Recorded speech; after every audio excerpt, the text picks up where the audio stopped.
Hey all welcome back. லஞ்சுக்கு இன்றைக்கி எங்கள் வீட்டில் ஆட்டுக்கால் பாயா ப்ளஸ் பூரி. ஆட்டுக்கால் பாயா நல்லா சாஃப்டாக அண்ட் டேஸ்டியாக எப்படி செய்கிறதுன்னு பார்க்கலாமா? இட்லி, தோசை, பூரி, பரோட்டா இது நாலுத்துக்குமே செம்மையாக இருக்கும். இந்த சைட் டிஷ் நம்ம வச்சு சாப்பிட்டோம்னா ரைஸ்க்கு அவ்வளோவா எனக்கு பிடிக்காது. இன்றைக்கி ஒரு ஆட்டுக்கால் பாயா தான் எடுத்திருக்கேன். ஹேர் எல்லாம் இருந்துச்சுன்னா நீங்கள் கத்தி வச்சு நல்லா சுரண்டி எடுக்கணும். அப்படி இல்லைன்னா லைட்டாக ஸ்டவ்வில் நீங்களே சுடுங்க. சுட்ட அந்த ஹேர் எல்லாம் நல்லா பொசுங்கிடும். நல்லா வாஷ் பண்ணிவிட்டு உப்பு மஞ்சள் போட்டு ஒரு 5 மினிட்ஸ் அளவுக்கு ஊற வச்சுட்டு நீங்கள் யூஸ் பண்ணிக்கலாம். இப்போ நான் குக்கர் எடுத்திருக்கேன். குக்கரில் 7 டேபிள் ஸ்பூன் ஆயில் ஆட் பண்ணிவிட்டு இதில் 3 பெரிய வெங்காயம் ஆட் பண்ணியிருக்கேன். 2 இன்ச் அளவுக்கு பட்டை, 2 லவங்கம், 1 ஏலக்காய் இதெல்லாம் ஆட் பண்ணிக்கோங்க. 2 டேபிள் ஸ்பூன் இஞ்சி பூண்டு பேஸ்ட் 30 செகண்ட் அளவுக்கு அகைன் நான் வதக்கி எடுத்துக்கிட்டேன். இப்போ 3 பெரிய தக்காளி, பச்சை மிளகா, கொத்தமல்லி எல்லாமே இதில் ஆட் பண்ணிக்கலாம். இதையும் நல்லா வதக்கி எடுத்துக்கலாம். இது கூடவே தேவையான அளவுக்கு உப்பு ஆட் பண்ணிக்கோங்க. நான் இதில் 3/4 ஸ்பூன் அளவுக்கு ஆட் பண்ணுறேன். நிறைய பேர் வீட்டில் பெப்பர் அதிகமாக போடுவாங்க. ஸோ பெப்பர் நீங்கள் அதிகமாக போட்டிங்கன்னா மிளகாய் பொடி கம்மியாக ஆட் பண்ணிக்கோங்க. நான் இப்போ 1 டேபிள் ஸ்பூன் மிளகாய் பொடி அண்ட் கொஞ்சோன்னு மஞ்சள் தூள் ஆட் பண்ணியிருக்கேன். இப்போ நம்ம நல்லா வாஷ் பண்ணி வச்சுருந்த இந்த ஆட்டுக்கால் பாயாவை இப்போ ஆட் பண்ணிவிட்டு லைட்டாக ஒரு 30 செகண்ட் அளவுக்கு இந்த மாதிரி வதக்கிட்டு இது கூடவே 250 ml வாட்டர் நான் ஆட் பண்ணியிருக்கேன்.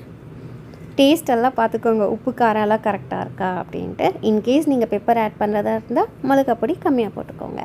இதில் ஃபஸ்ட் நான் 8 விசில் அளவுக்கு நான் வேக வச்சு எடுக்க போகிறேன்.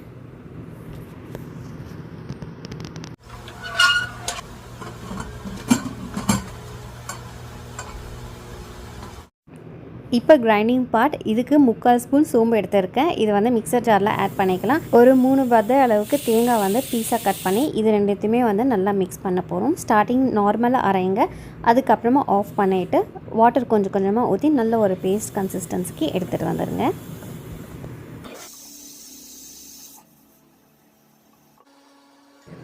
இதை சைடில் வச்சுக்கலாம். 8 விசில் நல்லா வந்த பிறகு அதை ஓப்பன் பண்ணி பார்க்கணும். ஆக்சுவலி ஆட்டுக்கால் பாயா வேகிறதுக்கு நிறைய டைம் எடுக்கும்.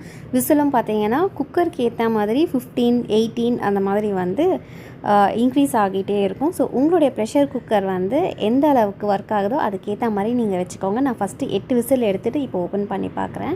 மொத்தமாக 14 விசில் பேட்ச் வைஸாக பிரித்து நம்ம ஓப்பன் பண்ணி பார்க்குறோம். 8 விசில் வச்சுட்டு நான் ஓப்பன் பண்ணி பார்க்குறேன். ஏன்னா இதில் தண்ணி இருக்கா இல்லையான்னு சொல்லி செக் பண்ணுறதுக்காக தான் இந்த பேட்ச் வைஸாக செப்ரேட் பண்ணுறோம்.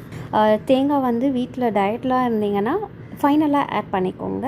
ஏன்னா வேக வேக தேங்காயில் இருக்க கொலஸ்ட்ரால் கொழுப்பு லெவல் இன்க்ரீஸ் ஆகும். நான் இப்போவே ஆட் பண்ணிவிட்டு கூடவே கொஞ்சம் வாட்டரை ஆட் பண்ணி இன்னும் எக்ஸ்ட்ராவாக ஒரு 6-7 விசில் வைக்க போகிறேன்.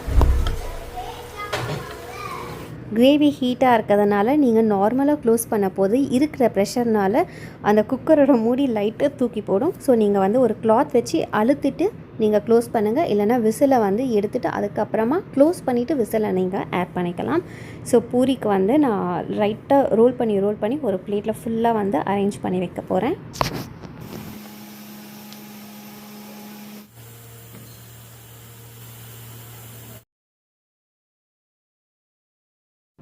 ஏதாவது ஃபெஸ்டிவல் இல்லைனா ஸ்பெஷலாக கெஸ்ட் வந்திருக்காங்க அந்த மாதிரி டைமில் மட்டும்தான் நான் மார்னிங் இது பிரேக்ஃபாஸ்ட்க்கு ரெடி பண்ணுவேன். நார்மலான டைமில் மோஸ்ட்லி 99% நான் லஞ்சுக்கு தான் இதை நான் ப்ரிப்பேர் பண்ணி சாப்பிடுவேன். ஏன்னா மார்னிங் நிறைய ஒர்க் இருக்கும். ஸோ அது வேலைக்கு ஆகாதுப்பா நமக்கு. ஸோ அப்படின்னு சொல்லிட்டு நான் லஞ்சுக்கு மட்டும்தான் இதை நான் ப்ரிப்பேர் பண்ணிகிட்ருப்பேன். அண்ட் பூரியை நீங்கள் வைக்க போது சென்டரில் ஒரு குட்டியாக கிளாஸோ இல்லை கிண்ணத்தையோ நீங்கள் வச்சுக்கோங்க. ஏன்னா பூரியில் இருக்க ஆயிலெலாம் நம்ம அப்படியே போட்டால் ஃபுல் அண்ட் ஃபுல் அந்த ஆயில் எல்லாமே பூரியில் அப்சர்வ் ஆகும். ஸோ நான் இந்த மாதிரி ஒரு குட்டியாக ஒரு கிளாஸ் வச்சுட்டு அதுக்கப்புறமா நம்ம பூரியை சைட் பை சைடாக வைக்க போது அந்த ஆயில் எல்லாமே கீழே இறங்கிட்டு பூரியில் அப்சர்வ் ஆகாமல் இருக்கும். ஸோ ஆட்டுக்கால் பாயா சூப்பராகவே ரெடி ஆகிடுச்சு. நான் இன்னும் 6 விசில் வச்சு எடுத்தேன். டோட்டலி 14 விசிலில் நம்மளோட ஆட்டுக்கால் பாயா ரொம்பவே சூப்பராக அண்ட் சாஃப்டாக ரெடி ஆகிடுச்சு. இன்கேஸ் உங்களுடைய குக்கர் வேகலைன்னா இன்னும் எக்ஸ்ட்ராவாக ஒரு 3-4 விசில் வச்சு எக்ஸ்ட்ராவாக வேக வச்சு எடுத்துக்கோங்க. ஃபைனலாக பெப்பர்லாம் போட்டு கார்னிஷ் பண்ணி சர்வ் பண்ணி சாப்பிடுங்க. செம்ம டேஸ்ட்டாக இருக்கும். இந்த ரெசிபி ரொம்பவே சிம்பிள் அண்ட் குயிக்கான மெத்தடில் கம்ப்ளீட் ஆகிடும். ஸோ கண்டிப்பாக ட்ரை பண்ணிவிட்டு எனக்கு கமெண்ட் பாக்ஸில் கமெண்ட் பண்ணுங்கள். இந்த மாதிரி நிறைய வீடியோஸ்க்கு சேனலை மறக்காமல் சப்ஸ்கிரைப் பண்ணுங்கள். தேங்க்யூ.